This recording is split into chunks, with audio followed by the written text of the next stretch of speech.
What up, G's? It's your boy, Prophet74. Today, we're going to be a build.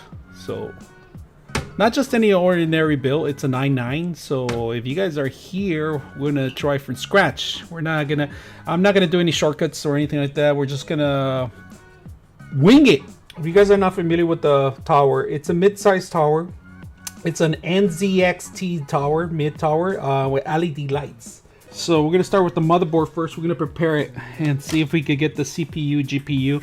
Actually, CPU. The GPU, I have it somewhere in here in the line, so we'll set that up in a bit.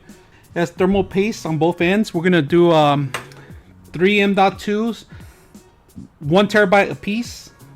And then we're going to do with the HyperX memory. This is 3600. I couldn't afford the 400. It's a little bit more expensive, the 4200, 4500 megahertz. So let's go ahead and start with the M.2s first. And we are going to remove the thermal paste on this one. The sticker here. Tape, actually. And here's another one. And so we got Crucial, of course, and 1 terabyte a piece. And I'm gonna remove these. One of them is gonna be my OS. The other one's gonna have just data, simple data. No, this is actually a MEG Z390. It's a godlike one. It's an overclock one. That's what you get here. And let me show you the box. Actually, I'm doing a review on it right now. And dude, this is a phenomenal, freaking awesome base. Now they do have 3 different prices on it. This is actually includes a streaming card, and they give you an extra slot for a PCL 3. Yeah, this is a big beast. We're gonna put it in here. But what I'm noticing right now, I'm trying to put in my M.2s. This is too thick for it. I might have to remove some of it. Oh, actually, here it goes. Here it goes. You see that? It was a double layer. We got a simple water cooling system. We're gonna put in this NZXT water cooling system. We're doing the dual one because this is, I'm not gonna overclock this one right now, temporary. I'm gonna keep it as it is. This one has 6 fans on top of it. They give you this. This is available with it. It's a PCL card with 2 additional cards. Look at this. Exactly. This is a killer. I mean, this is overkill, to be honest with you. So this is a terabyte a piece right now. Ah, where the hell did I leave my screw? Oh, here it is. This is an awesome motherboard if you're gonna overclock it. Now, one thing I would really want to show you guys here, on this part right here, you could switch it from 2 different templates that you have on your motherboard. If you're overclocking it once, you could click on it and transfer to the normal or to your save version that you have. So you could have 2 different BIOS on this motherboard. On top of that, they have a slow down knob right here. You see this? So if you're overclocking your stuff, you want to slow it down, or you don't want to damage your hardware, you could turn this knob down and turn it down to nothing. It goes from 1 to 10. Audio card. The audio card is supposed to be one of the best audio cards around the system.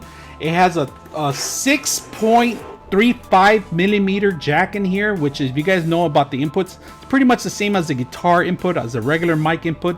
The quality of it is supposed to be off the hook, you know, compared to the optical now. But this 6.35 millimeter jack, it's a nice little thing that they included in there. Of course, dual wireless antennas extensions. Okay, we got the 10 gigabyte, I guess 100 gigabyte. I'm not quite sure how many, but 3.1. I am doing the video on it, so you guys can see more in the description. USBs, Type C, and then 3.1 USBs.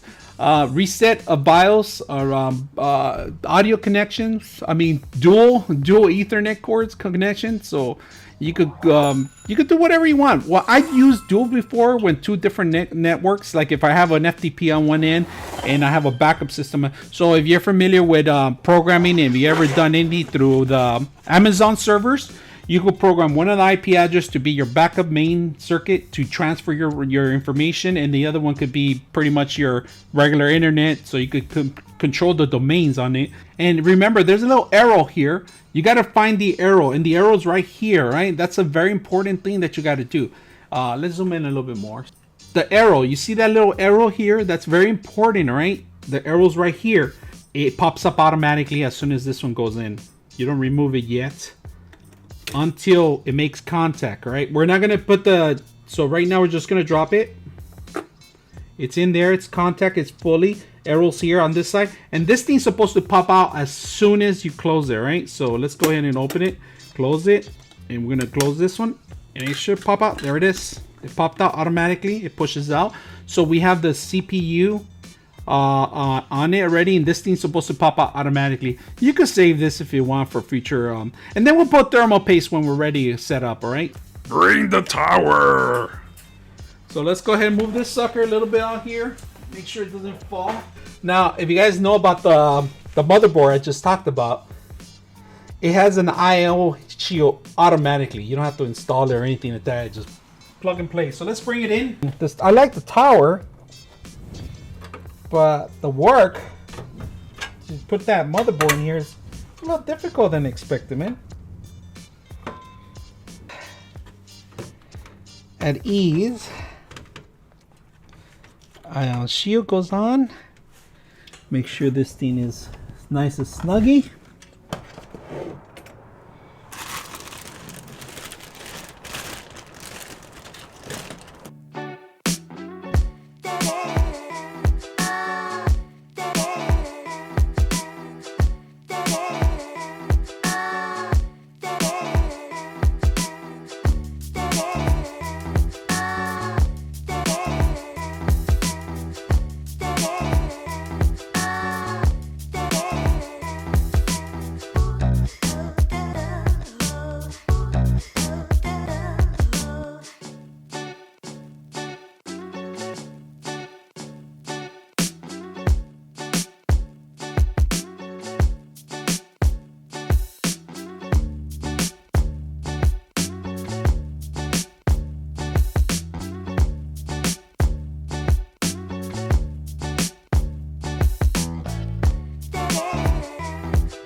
Go.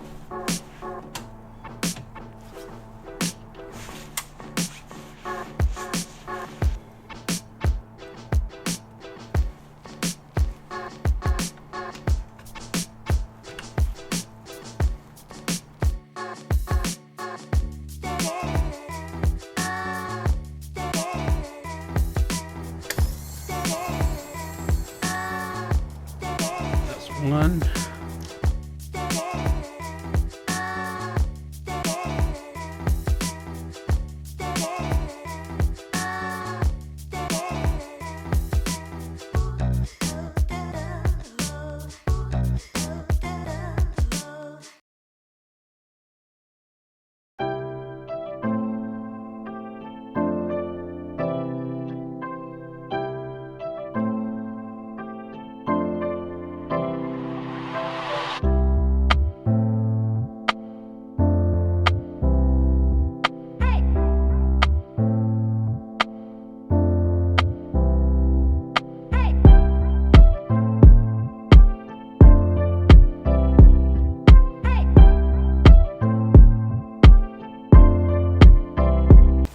Let's go ahead and see how everything turns on. See, it's too bright.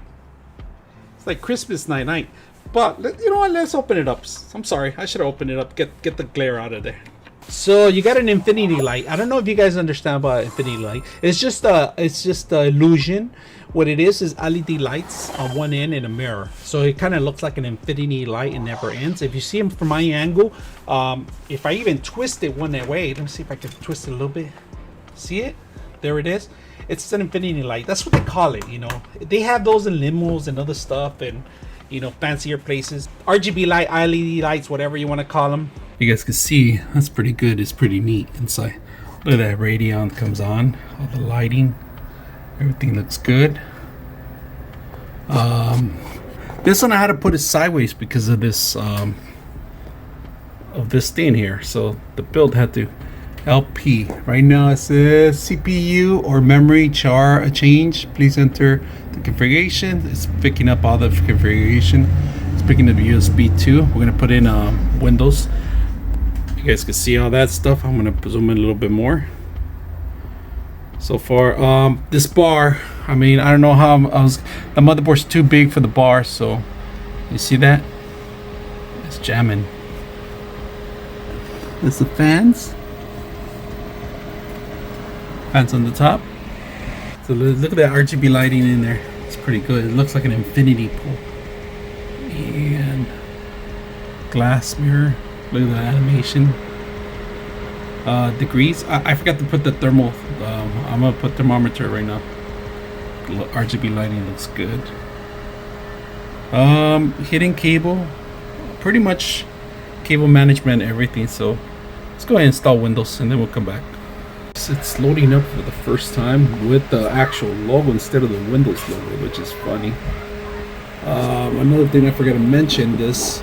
Check out the colors in the actual case itself. Look at the casing. They turn on. You see that? Everything's turning on fine. We are gonna turn on the fans in a bit right now. They're disconnected. I found the cable that was disconnected. Nice little Christmas lights that we have in here, huh? Can't wait to see the whole thing turn on, so we're gonna try it on right now. And we got plenty of space for extra hard drives, but I think with the 3 terabytes I have, it's significant enough for what I do, so not bad.